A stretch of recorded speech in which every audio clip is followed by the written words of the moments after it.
This is the most perfect recipe on earth, the fullest table the world has ever set. And it is slowly going cold.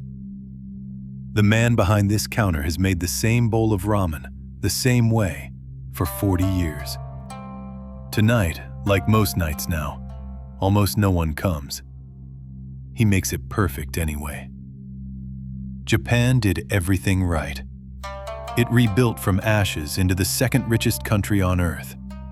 It makes the finest things on the planet, lives the longest lives, and serves more Michelin stars than any city anywhere.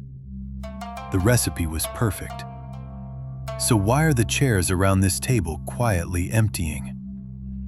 Last year, this country welcomed fewer children than at any time since they started counting, back in 1899. And it lost more than 2 people for every 1 born. There is one number that turned the heat down. We'll reach it. A kitchen that perfected everything, except how to keep the room full. How does perfection slowly go cold? 80 years ago, this kitchen was rubble. Out of the ashes of a lost war, Japan rebuilt so fast and so well that within a single generation, it had become the second richest country on the planet, a title it would hold for over 40 years. And it didn't just rebuild, it perfected. There's a word here, monozukuri, the making of things, and the soul behind it, the shokunin, the craftsman who spends a lifetime trying to make one thing perfect. Here, perfection was never a marketing line. It was closer to a moral code. And nowhere was it clearer than at the table. Tokyo has more Michelin stars than any city on earth, more than Paris and New York combined. They even ate well enough to live longest of all. The perfect recipe seemed to bend time itself.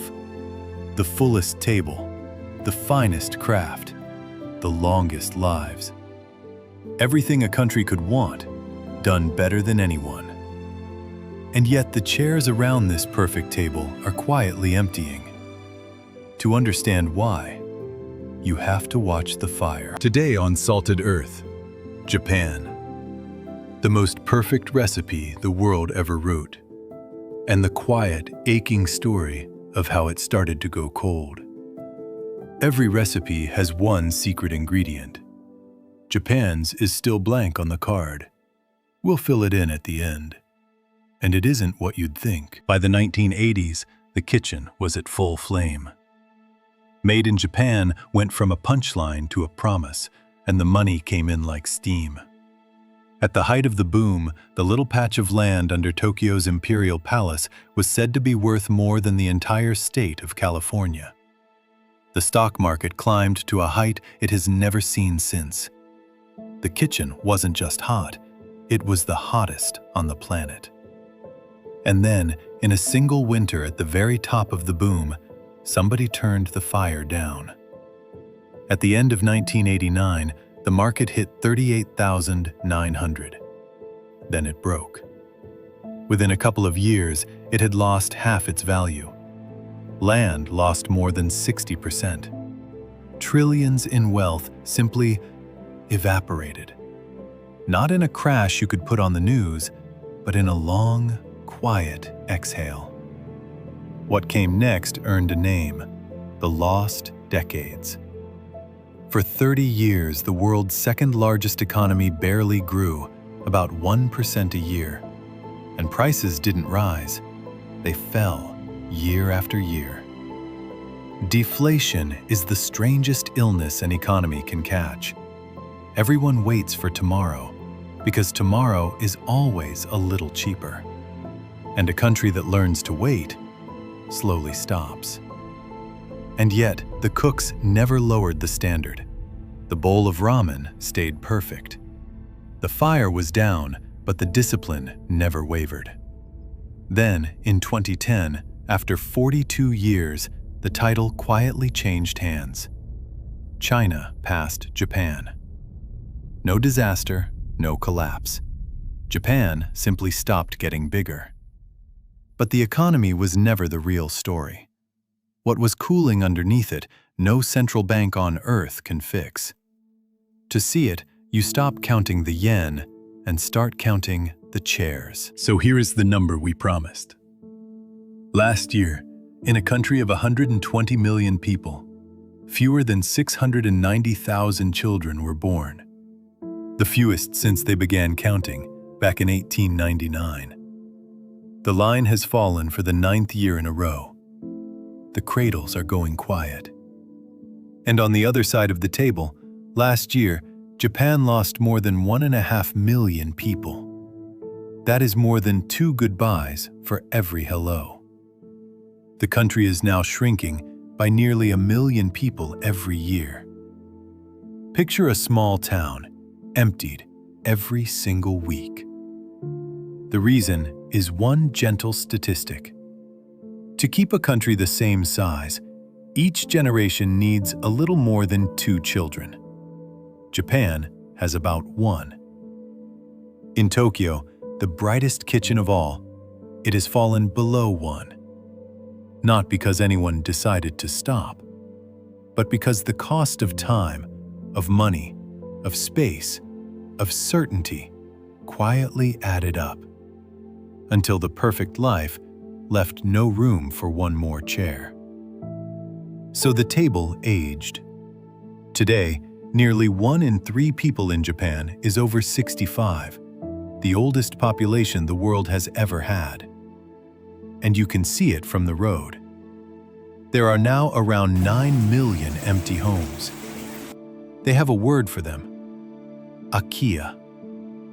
Kitchens where the pilot light went out and nobody ever relit it. Out in the countryside, the last shop closes, then the last school. Then the last train simply stops coming. More than 4 in 10 of Japan's towns are now at risk of disappearing altogether. And this is the thing the numbers can never hold. Every one of those empty chairs is a table set for a guest who never came. The grandchild not born. The festival with no children left to carry the shrine. Somewhere tonight, a woman who would have been someone's grandmother sets out a single bowl, eats alone, and will never meet the child who was meant to sit beside her. Not because of anything she did. That child was simply never born. A nation that learned to make everything perfect could not, in the end, make the one thing that fills a kitchen with noise: another generation to feed. The recipe was flawless. The room just kept getting quieter. Because perfection has a price, and it was the people who paid it. To build the perfect kitchen, a whole nation worked the way the shokunin works, completely. The hours grew so long that the language needed a new word for it. Karashi. Death by overwork. A word so specifically Japanese that the rest of the world simply borrowed it. Whole. And a country this thoughtful even made being alone beautiful. A perfect meal for 1, from a machine. A booth with a little curtain, so you never have to be seen eating by yourself. Japan engineered loneliness so gracefully that it became comfortable, which is exactly how a thing becomes permanent. For some, the quiet went all the way in. Nearly 1.5 million people in Japan have withdrawn from the world almost entirely. Hikikomori, living behind one closed door, sometimes for years. And these are not lazy people. Very often, they are people who simply felt they could never be perfect enough for a world that demanded it. And at the very end of some of these quiet lives is the hardest word of all. Kodokushi, the lonely death. Tens of thousands of people every year, most of them elderly, die at home, alone, and are not found for days, sometimes weeks. There is now an entire profession of gentle workers who come afterward, clean the room with great care, and sort the belongings of someone no one else came for.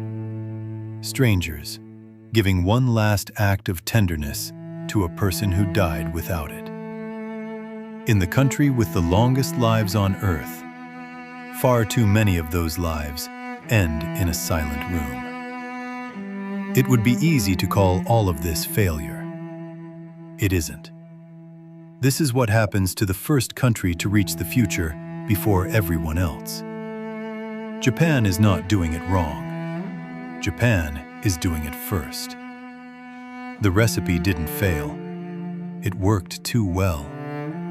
They perfected the meal and forgot to leave room for the mess, the noise, the children, the beautiful chaos a full kitchen is made of. Perfection, it turns out, is a very quiet thing. But come back to that first bowl of ramen. To the old man at the counter. He's still there. 40 years on, the same bowl, the same way. He has no child to leave the shop to. When he is gone, the recipe goes with him, and he knows it.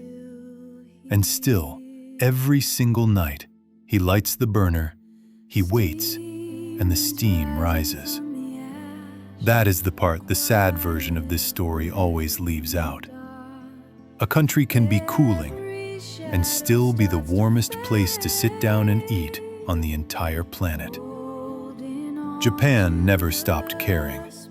It cared more than anywhere on Earth. That was the whole problem and the whole grace. And watch what they're doing with it. A whole society trying, patiently and without panic, to do the one thing no rich nation ever has: to grow old with grace instead of fear. Every empire we've cooked on this channel went broke, blew up, or burned down. Japan is the rarest story of all. A kitchen that did nothing wrong, simply learning how to cook for fewer guests. The fire is low, but it is not out, and the steam is still rising. And that secret ingredient we left blank? We can finally name it. It was never the craft or the money or the perfect bowl. It was care. The instinct to make something flawless, not for yourself, but for someone else. A guest, a stranger, the last customer of the night. Japan poured so much care into making everything perfect that it forgot to save a little for filling the chairs. And maybe, watching this, you weren't really thinking about Japan at all. You were thinking about your own table. The chair that's emptier than it used to be. The call you keep meaning to make. Japan is the most perfect kitchen on earth, and tonight it would trade all of it for one more full table. You still can. There is still time to fill the chairs. That's Japan, the most perfect kitchen on earth and the bravest. There's a place for you at this table, on this search for the soul of the world. Subscribe. The next recipe is already on the stove. Next time, a tiny island that cooked up the boldest recipe in the world, then watched it explode in a single weekend. From the top of the world to bankruptcy in days. How do you burn a whole kitchen down overnight?